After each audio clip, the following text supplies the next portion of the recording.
Britain's national treasure. 68% of the UK believe the institution is good for the country. Oh, it's fantastic! When there is a royal event and people flock just to catch a glimpse, there's a little bit of magic in that, isn't there? In an era that increasingly values merit over birth, has the concept of a royal family grown outdated? Trooping the colour, the Queen's official birthday celebration and the greatest parade of each year in Britain. Or do an adoring public at home? It's this stalwart symbol of what it means to be British. And away. Remain loyal.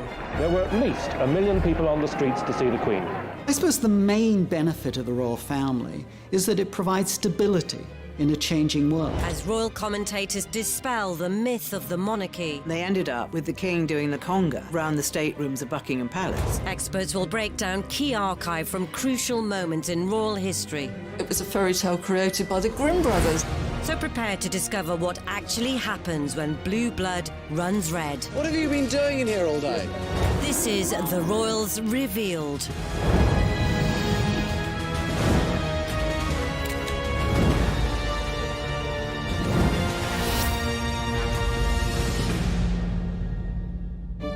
In this episode, we reveal the money the royal family receive is on the up. At the time, an MP famously described it as a golden ratchet. The money would always go up, but never down. The royals carry out 3,500 engagements a year. It seems like people are getting a good bang for their buck. But in an uncertain financial climate, This is a huge amount of money draining away from the public purse. with all the private planes, trains, and pimped-up automobiles, Well, the Queen is the most travelled monarch in all history. Princess Elizabeth and Prince Philip board a plane for the 30,000-mile tour around the world. not to mention the pomp. The royals are like celebrities. When they wear a certain brand of something and we like it, we all want to wear that too, or have a bit of that too, that royal sparkle. Palaces, How did she get those particular properties which are allegedly privately owned? She got them because Queen Victoria and Prince Albert went to Parliament cap in hand. Parliament increased the amount of money they gave to the Queen. What she did was use that extra money to buy Sandringham and Balmoral, which therefore ought to belong to the state. and pageantry that comes with the territory. One of the things about Elizabeth that I've never seen contradicted is the sense that she puts duty first, almost to an insane degree. Are they truly worth it? It's a bad deal in terms of value for money, and the taxpayer getting ripped off. Today, Forbes estimate the wealth of the royal family to be £70 billion. Whilst that might be almost incomprehensible to most people, when the average family lives on just over £30,000 a year, it's not just about the money to us commoners, it's about the age-old principles. Certainly, I think the British look to the monarchy as a beacon of continuity and stability. And because they transcend politics, there's this sense that you're safe with them. That was especially important during the war. Famously, the Queen Mother, when told by her courtiers and the government, look, you must leave the country, she said, the King won't leave London, and so we're not leaving London. And many people have said that gave the royal family at least a century of credit with the British public. The sense of security the royal family brought the nation was symbolised by a show of splendour at Queen Elizabeth's coronation. It was sprinkling some, royal fairy dust on the nation, made everyone happy. So it probably justified paying a bit more money on it in order to make everyone much happier. I was a kid, I saw the coronation, and what really came off at the time of coronation was sweets, which pleased everybody, sweets and biscuits. Though some might argue the expense was elaborate in such austere times. People were on rations just after the Second World War in the run-up to the coronation, but actually the cash was splashed a bit to cheer people up after what had been a really difficult period and have this focus of Britishness, really, a celebration of the pomp and pageantry, which had been partly responsible for helping the Allies to win the war. And it was a tremendous day, and it was a tremendous start to the Queen's to the Queen's reign. And the way to maintain the monarch's new momentum was to get immersed among the masses. Walkabouts were nothing new. King George V, Queen Mary, did walkabouts during their reign. But for the Queen, it was a novel idea. It was something new. It was something that it brought her closer to the people. It brought the people closer to her. Throughout her life as the figurehead of the royal brand, the Queen has notched up over 20,000 engagements during her reign, providing morale boosts to workforces and the public at large. On a visit to Scotland, Queen Elizabeth and Prince Philip visit the ancient kingdom of Fife, coal-rich for over 7 centuries. And to the delight of Scot miners, descend Roth's Pit, newest of the Fife collieries. It's the first time the Queen has ever gone down into a mine. A novel and entertaining experience for all concerned. Elizabeth's white coveralls remained almost spotless, testimony to the modernity of the Roth's mine.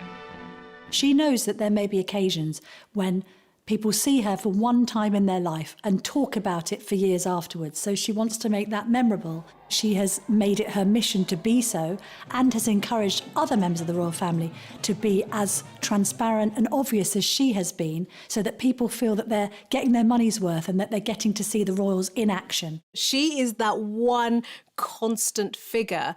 And I think when you see someone embedded in the culture, you actually get used to them, that they're a trust figure, they're part of the furniture.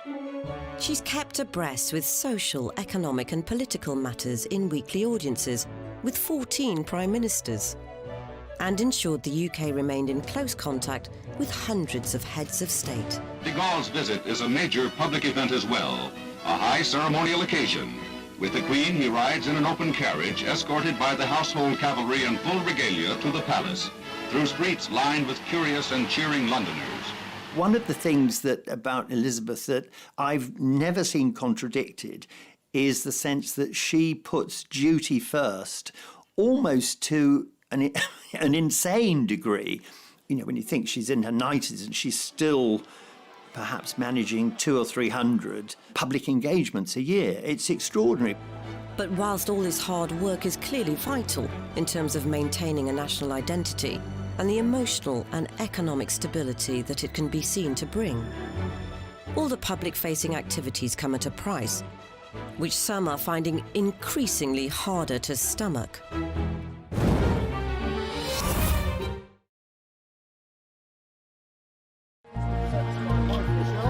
The question of whether the royals are worth it is certainly nothing new, and so throughout her lengthy reign, the Queen has ensured her family are always seen to do their bit for society. And supporting the community has always been top of the agenda. It was to aid the fund for building a vestry at Crathy Church near Balmoral that members of the royal family and their household helped at a sale of work at Abergeldy Castle. The Queen herself acted as a seller.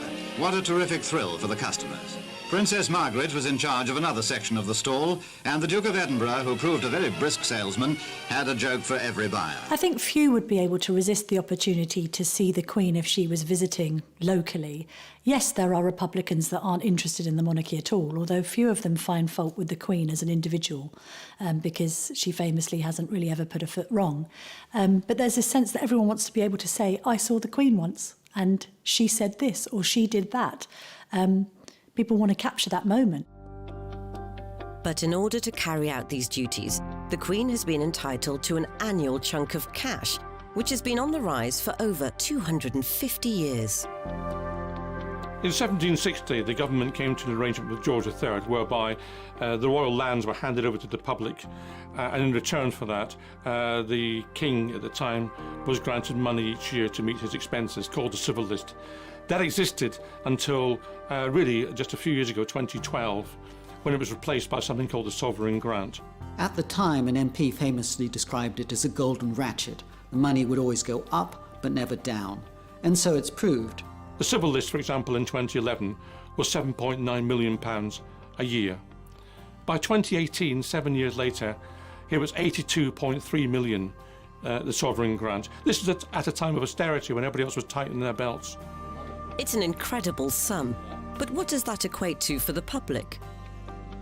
The palace say that the cost of the monarchy is only about £1.20 for every citizen of Britain. Now, that's a little bit misleading and indeed a little bit naughty because it just applies to citizens and not the taxpayers. And secondly, the cost of the monarchy is a bit more than the formal cost of the sovereign grant, which is about £85 million.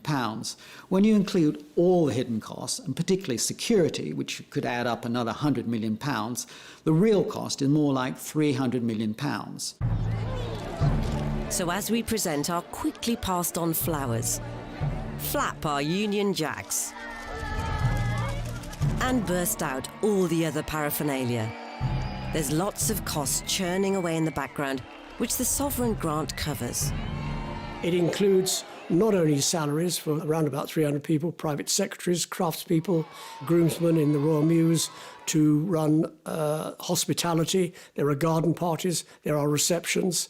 There are a whole host of things. There are getting the Queen around about the country to do her job. So it's money well spent. However, there's another sizable expense on the balance sheet. So originally the sovereign grant was in the region of £40 million a year. It's more than doubled because they've included the cost of refurbishing Buckingham Palace, which the royal household allowed to fall into rack and ruin over the last 60 years. That will continue to go up. It's likely to hit £100 million over the next few years. But those aren't the only renovations which have caused a Republican backlash. After the fire at Windsor, the government suggested the public should pay for Windsor Castle to be rebuilt and refurbished. And there was an outcry, and in the end, the money had to come from the Queen via entrance fees to Buckingham Palace. But when it came to refurbishing Buckingham Palace, £359 million, the taxpayer pays all of that. So about 10-15% of the grant really is earmarked to going for that refurbishment. At that percentage, it will be around a decade before all the work is done. So in the coming years, the Queen must delegate both cash and royal responsibilities carefully among the rest of the family. I'm not sure whether the public has a complete appreciation for the fact that the royals carry out 3,500 engagements a year, answer 1,000 letters, have dozens of audiences with leading figures from around the world. It seems like people are getting a good bang for their buck. Technically, the hardest working royal is Prince Charles, because when the engagements are all clocked up at the end of the year, he pretty much always appears to have carried out the most. The man is a workaholic. He believes in what he's doing. He works incredibly hard. But is Charles's coverage of the country as widespread as the quantity suggests? The public, for example, has mapped all the visits that Prince Charles did in 1 year, and they're all very much focused or clustered around London, around Highgrove in Gloucestershire, and around Balmoral in Scotland. So he doesn't go very far to do these things. It's very much about making sure that he remains in the limelight and that they project some sense of purpose. Charles could be criticised for doing too much. You know, he has been criticised for having too many fingers and too many pies. So the real issue is not just the quantity of engagements, but the quality of the work.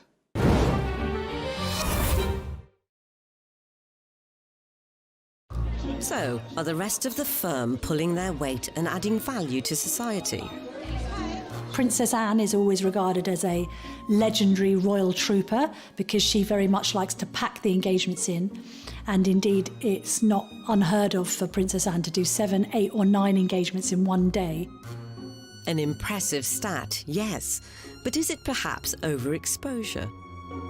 People like Princess Anne do diligently go about their business, add value to the charities they support, do so in a conscientious and low-key way. The fact of the matter is, however, that the majority of functions are carried out by those who are quite elderly in the royal family. We don't see the same numbers for the junior royals, including Prince William, who carries out barely 200 functions a year. And there will always be debate as to how large a team the Queen can justify. There are currently 16 members of the royal family who are considered working royals, like Princess Alexandra. Who is Princess Alice, for example? Has anyone heard of her? You know, what does Princess Michael of Kent do these days? You know, why do we need these people? In the past, those titles would have meant something even if you didn't recognise them. I think these days, not recognising them would cause most people to think, well, why are we still paying for them? This isn't just a Republican viewpoint. After the Queen goes, Charles says he wants to slim down the royal family, which is him and Camilla, Kate and William, and their children with the rest of the royals off the payroll. But for those that still live off the sovereign grant and the general financial security that brings, just to recap, 86 million quid at the last count. They're expected to promote the royal brand with dignity, and usually that will involve a stint in the armed forces. The military is a safe option for the royal family. There's no commercial prerogatives. You're kept out of the way. It's always been difficult for members of the royal family to go into business, to go into trade, because people always accuse you of cashing in on your name. But when Prince Edward ditched the Marines for work experience with Andrew Lloyd Webber, it was the start of an uneasy journey into an untried industry for the royal family. It's the lowest rung on the learning process of working in theatre, and he will have no status whatsoever. We will not be using him in any PR capacity, purely as an employee to learn the business. Edward's working ambitions were truly uncharted territory. And what he then seemed to think that he could do was to bring the stage to the royal family and put them on the stage. And clearly, as far as he was concerned, let's get rid of all the old cobwebs, let's show how wonderfully entertaining we all are. His plan was to do a charity remake of a knockabout assault course TV classic. The Duchess of York was first off the coach, bringing the royal family and their teams to Alton Towers. Prince Edward was already there to meet them, well into the spirit of the day, sporting a silly T-shirt. Royal Knockout was an unmitigated disaster. It was one of those things that, like, maybe on paper, in theory, seemed like a good idea, and then as soon as it was on the screen, it quickly became apparent what a bad idea it was. The broadcast footage is now under embargo, yet body language expert Judy James recalls the impact it had on viewers. It was dreadful for the public because the public wanted to see more of the royal family, and I remember when that was advertised, great, let's see them being funny and everything like that. But when you get what you ask for and it's awful, you know straight away, actually, no, I'd rather have them with their hands behind their back and not speaking too much. Edward's press conference afterwards did little to add merit to the venture. First of all, I have to apologise if I go to sleep at the middle of this. Media were not allowed to watch proceedings live. We had to watch it on television. And it was a cold day, it was in a tent, there were no refreshments. And Edward came in at the end of it and sat at a table, sort of slightly raised, and looked at the assembled crowd of media and said, well, what did you think of it? And I know the captains have enjoyed themselves. I only hope that you've enjoyed yourselves. Have you? You could have heard a pin drop. Well, thanks for sounding so bloody enthusiastic. What have you been doing in here all day? Have you been watching it? Yeah. What did you think of it?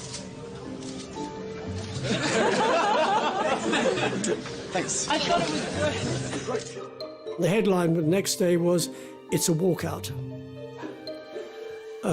which just about summed it up. I think Edward had set himself up to be a champion in his own right. This was his star of the royal family. His brothers had been heroes, they'd been in the armed forces, etc., but he was going to do it theatrically and do this wonderful show that everybody would love him, and the royal family would say, oh no, Edward, you are now the most famous member of the royal family, and it didn't quite work out like that. I suppose it's difficult being the fourth son of the monarch. You don't really have a role, you have to create one for yourself. After an ill-fated foray into TV production, Edward was ultimately brought back in line as a working royal.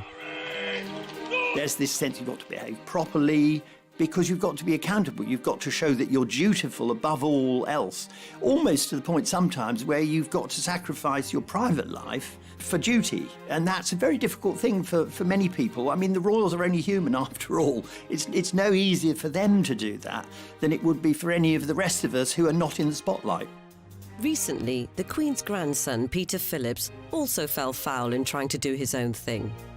They're entitled to their private people, but what is wrong is when they then invoke the royal name to boost their commercial activities. Peter Phillips was busy selling milk to the Chinese and pretending it all came from Windsor and the royal family drink this every morning and so on. That was an attempt to use his links with the royal family for commercial activities. That's entirely improper. One necessary activity for working royals is to represent the UK abroad.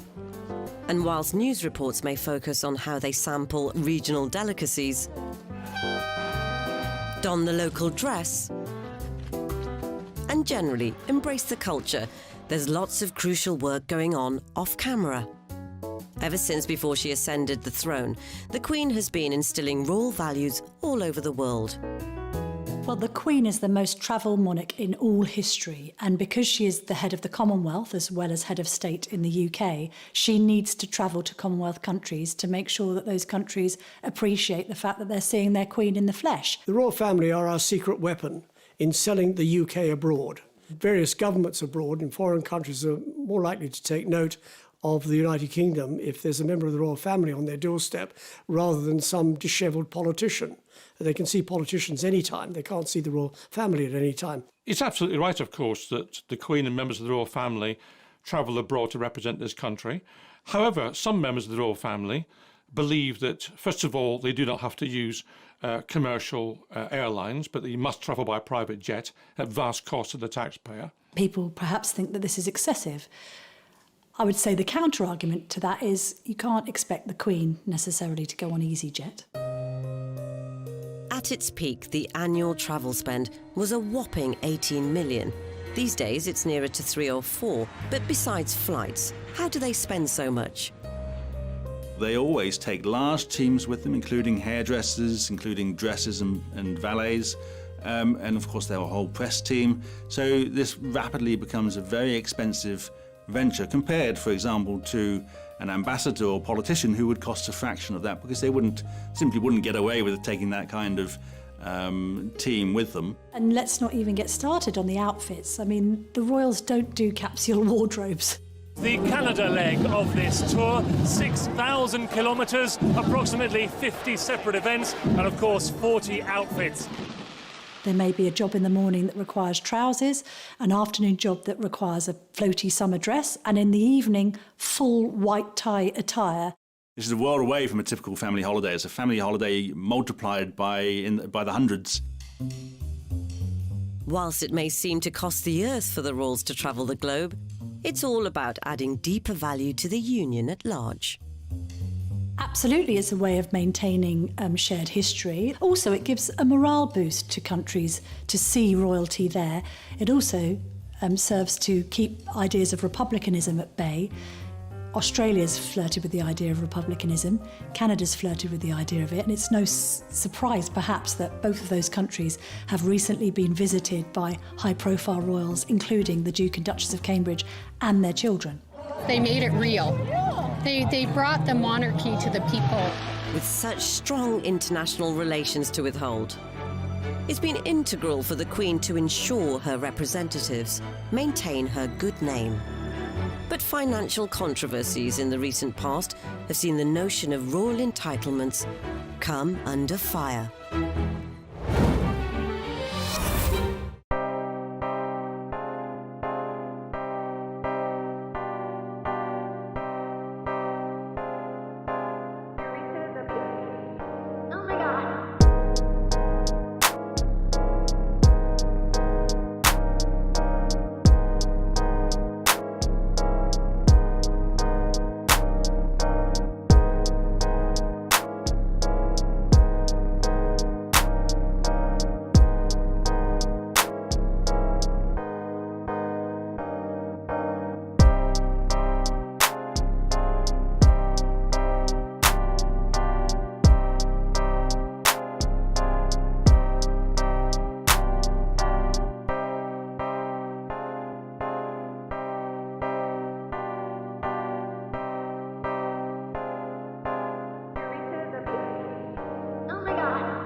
In examining the costs around the royal family, global travel expenses invariably enter the debate.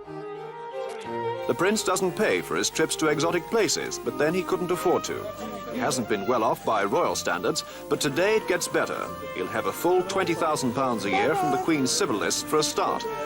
And one man who became central to that was Prince Andrew. The Duke of York was nicknamed Air Miles Andy for his propensity to rack up private jet travel on jobs that some people suggested might not have been particularly useful to Britain. I asked a parliamentary question after one particularly excessive year of travel by Prince Andrew as to what particular trade deals he had managed to put together in his role as trade envoy. The government couldn't name one. Meanwhile, the expenses could be quantified.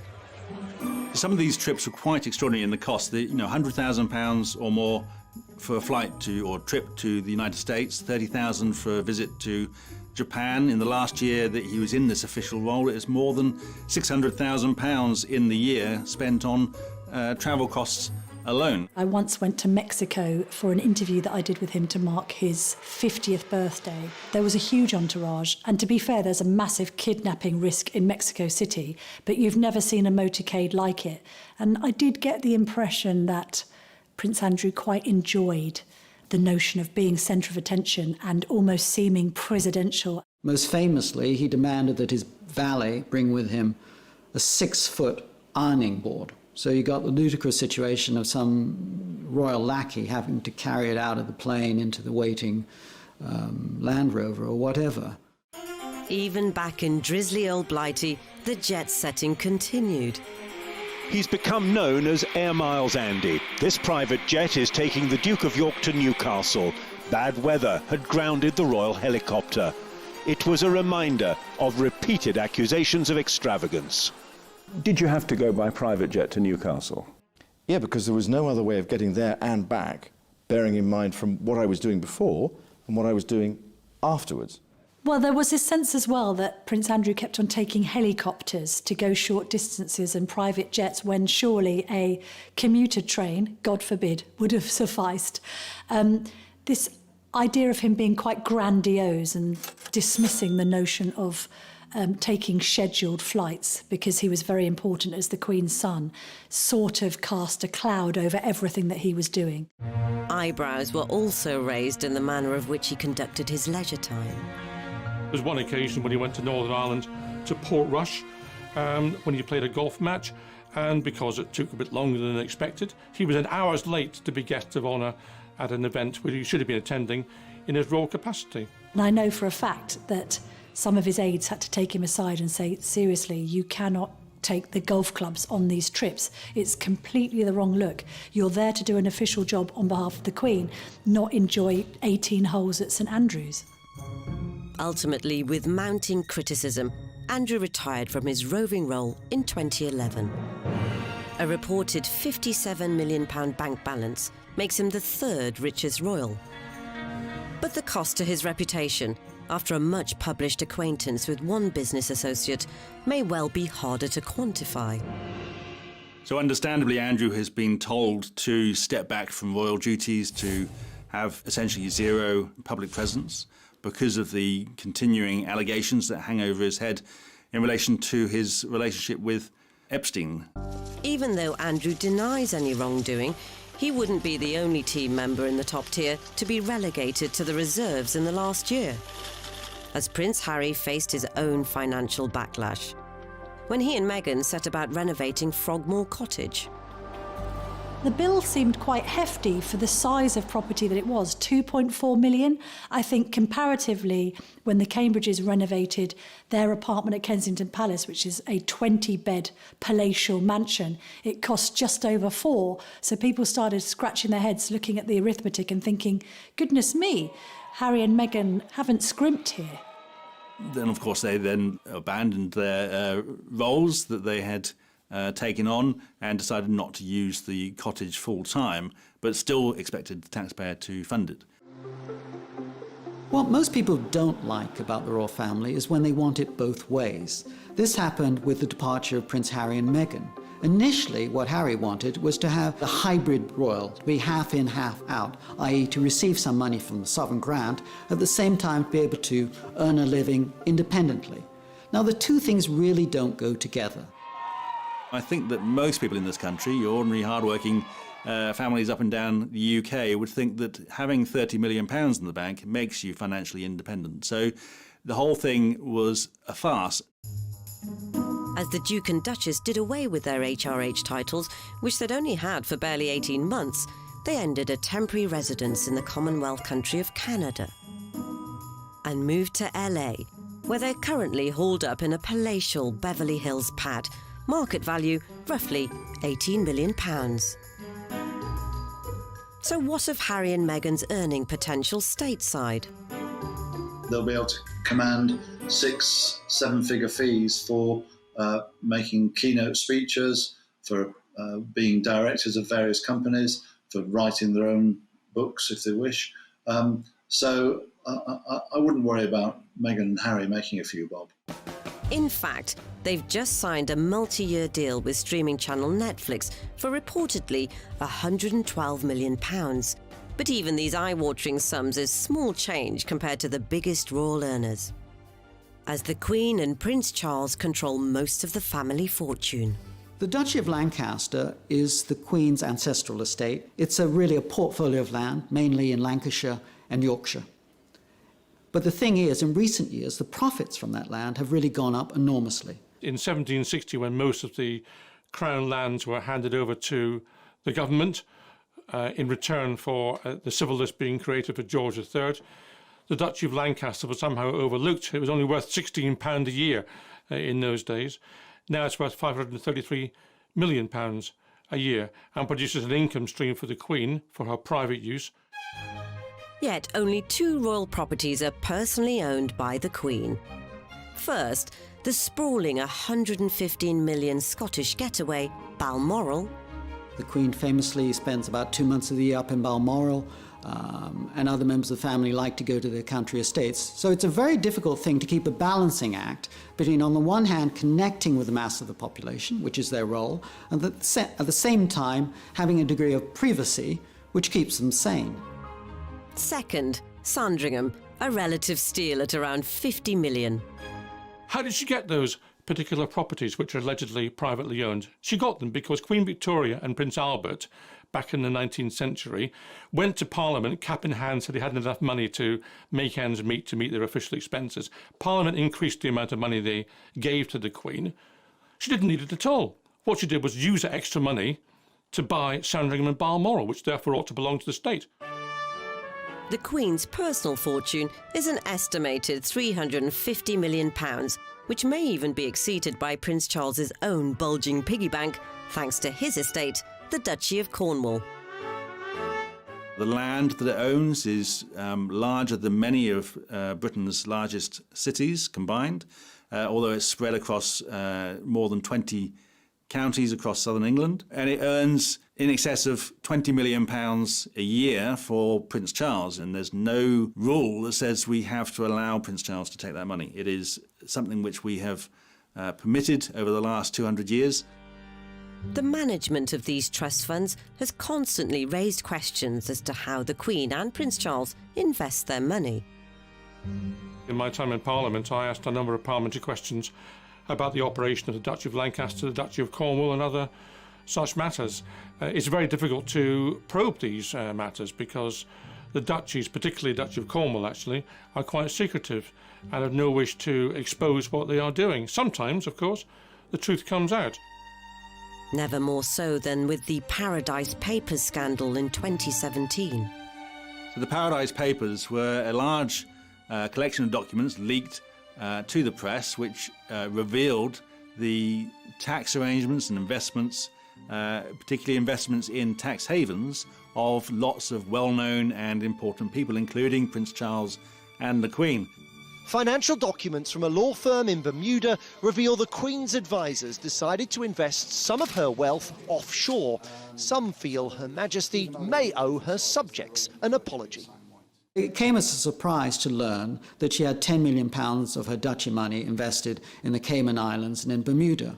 Now, the problem with that is that everyone presumed that all her investments were in the UK and in blue-chip companies. It looked as though she was, operating like a city fund manager. One of the Queen's investments had been in a chain accused of irresponsible lending.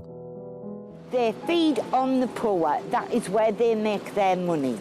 And the Queen is supposed to look after the people.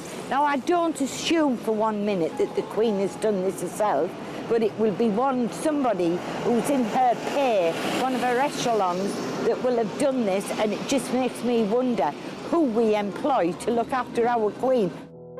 The Paradise Papers were a very interesting revelation. Places like the Cayman Islands were benefiting rather than the UK. Well, the royal family's answer to that was that there was no benefit from investing in these places. If that were the case, then one wonders why they didn't simply put the money in the nearest bank of coats and sit back and relax and get the interest. Questions, too, abounded over Prince Charles's conduct. The leaked documents claim the Prince's estate, the Duchy of Cornwall, bought shares in an offshore company. The company wanted to offset carbon from rainforests, but international agreements prevented it. The Prince agreed and campaigned to change it.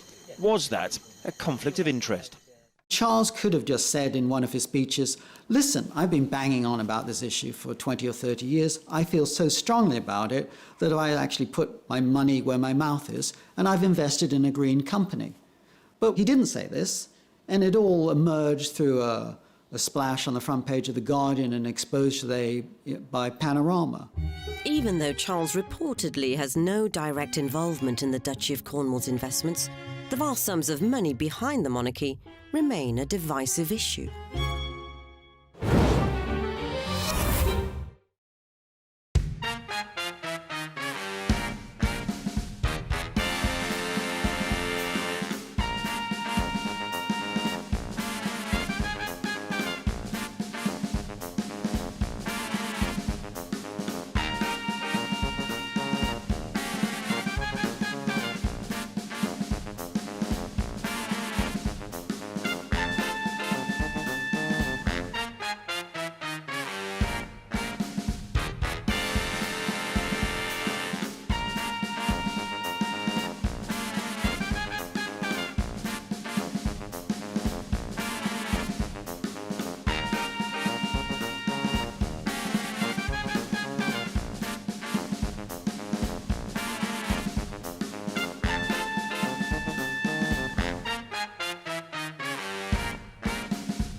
Queen Elizabeth II has reigned for over 65 years, with each significant milestone marked with increasing pomp and circumstance.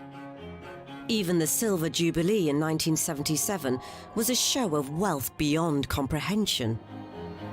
Monarchists would argue lavish occasions like this are more than recompensed by the Crown Estate.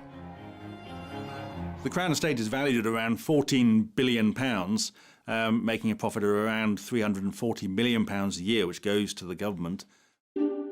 It's yet another collection of land and property, including the Queen's preferred schmoozing hub, Windsor Castle. The welcoming head of state was Queen Elizabeth II, as she, President Reagan, Mrs. Reagan, and Prince Philip looked on from the reviewing platform. The Grenadier Guards helped establish once again that no one is better at pomp and ceremony than the British. But there's also other more surprising portfolio particulars, such as Ascot Racecourse and the entirety of Regent Street. And it's not just inland income being generated. The Crown Estate owns all of the seabed, or most of the seabed around the UK, out to as far as 12 nautical miles. So that's an enormous amount of undersea real estate. The wind power has become the money spinner, quite literally, for the Crown Estate. Well, it's interesting that both Prince Philip and Prince Charles have decried wind turbines and said how dreadful they are. You know, all those wind turbines are just churning out cash. But is this contribution to the Treasury rightfully the royal family's to make? There's a popular misconception about the Crown Estate. Because of the word crown, most people think it's owned by the Queen, but it isn't. It is public property. All the rental income from the land, all of that goes into the public purse. It's not private, it's ours. The income of the Crown Estate would still come in if we didn't pay for the monarchy. But if people are making that connection, then it is a net loss to the taxpayer. One constantly cited benefit of the royal family to the UK is the boost to tourism. The latest figures suggest that the royal family boosts British tourism by £500 million a year. 2.7 million people visit Buckingham Palace and Windsor Castle on their own, without any encouragement whatsoever. So of course the family is certainly a draw for tourists. The UK's heritage tourism industry is huge and very popular, and people go to those houses, those castles, those grand estates because they're interested in the history, not because of the royal family. We only have to look to Tower of London, which the royals haven't been connected with for centuries. It is number 9 in the list of the top tourist attractions in the UK. Buckingham Palace is number 68, whereas Windsor Castle is 18. So, you know, these attractions are not the big draw that people think they are, and people will still go there. And I imagine in much larger numbers, they would go to Buckingham Palace if it was not being lived in, if you could walk through the front gates, through the courtyard, through the gardens, and through all of the rooms. The third way many believe the royals add value is via the royal brand itself, which covers all those essential milestones the public wants to be part of. Prince William, David Cambridge and the Duchess there, all making their way out like so many families do. I think after George was born, 100-odd million was spent on people buying related trinkets. Equally, we have jubilees and people want to have street parties. They want to go out and celebrate, so they spend more money on booze, more money on food, more money on coronation chicken. And all through their lives, we may copy what the royals wear or partake of items bearing royal patronage. The royals are like celebrities. When they wear a certain brand of something and we like it, we all want to wear that too, or have a bit of that too, that royal sparkle. It's estimated through informal endorsements, royal warrants and other media coverage, the royal family added an extra £887 million to the economy.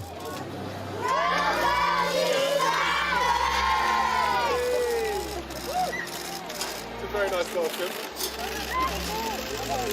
It's been argued that consumers are somehow impressed with or attracted by the royal brand. And again, you know, there is a market for royal brands. There is a market for lots of different brands. But the point is, the monarchy is not there to make us money. It's not there to be a brand. It's there to provide us with a head of state. So then, is there a point to suggest that it's impossible to quantify their true value to the nation? The royals have gone through times of great popularity, and also there have been downturns in their popularity. And I think we do have that two-way relationship, that when they're not meeting our needs as a nation, we can get pretty grumpy about that and let them know. For instance, when Diana died and we didn't see the Queen, I think public pressure was on her to change what she did. And the survival of the monarchy is a bit like maintaining tradition, but showing a willingness to be flexible. And that's what we like. Of course, there will always be doubters. The Queen has done her best for this country, and I think most people recognise the effort she's made to discharge her public duties. But the fact of the matter is that the royal family is, through no fault of its own perhaps, unhelpful to this country going forward. We have to recognise that Britain in 2021 is not the same country as Britain was in 1921. And the royal family, in that sense, holds us back. We have to recognise our new role in the world, not pretend that things have not changed. Maybe it simply boils down to the eccentricities of how the British people lead their lives. People often say, well, you know, the monarchy is part of that quirky nature of British life, but we don't put up with the royals or love the royals because of that quirky nature of the British character. It is because the royals serve a purpose. They serve their own purpose, and they serve a purpose for those in power, and so there's constant effort to promote them and to ensure that they are not put under such pressure and such scrutiny as to turn the people against them. It's part of the British culture, and to shift out of that, I think, would take tremendous change and tremendous growing pains, and I don't know that we are yet prepared for that, because every time there is a bit of a disruption or a shift, there is often a reaction to that. So Harry and Meghan deciding to step away has caused great consternation. It's like, how could you do that? Which shows the power of the royal family entrenched in the British psyche at the moment. We're told that the royal family is a major asset to this country in terms of the economy. No doubt they bring in some tourism, and no doubt there is a genuine value to some visits carried out by the royal family to overseas destinations and some events hosted at Buckingham Palace. But as to what that is in economic terms, it's almost impossible to quantify. What we do know, with rather more certainty, is how much they cost us. And what we know is that runs into hundreds of millions of pounds each year, and that's a multiplicity of times more than any other royal family in Europe. Do we get value for money? Yes, I believe we do. And I think when people sit down and analyse what they get in return, they will think, yeah, we do pretty well. So in trying to explain whether or not the royal family are worth it, we shouldn't expect the answer to be based on such a simple thing as reason.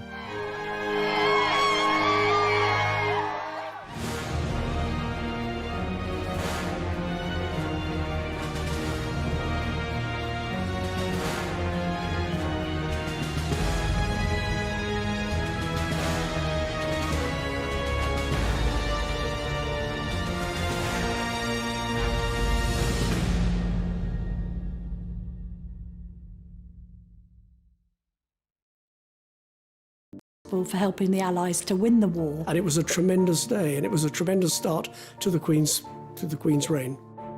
And the way to maintain the monarch's new momentum was to get immersed among the masses. Walkabouts were nothing new. King George V, Queen Mary, did walkabouts during their reign. But for the Queen, it was a novel idea. It was something new. It was something that it brought her closer to the people. It brought the people closer to her. Throughout her life as the figurehead of the royal brand, the Queen has notched up over 20,000 engagements during her reign, providing morale boosts to workforces and the public at large. On a visit to Scotland, Queen Elizabeth and Prince Philip visit the ancient kingdom of Fife, coal rich for over 7 centuries. And to the delight of Scot miners, descend Roth's Pit, newest of the Fife collieries. It's the first time the Queen has ever gone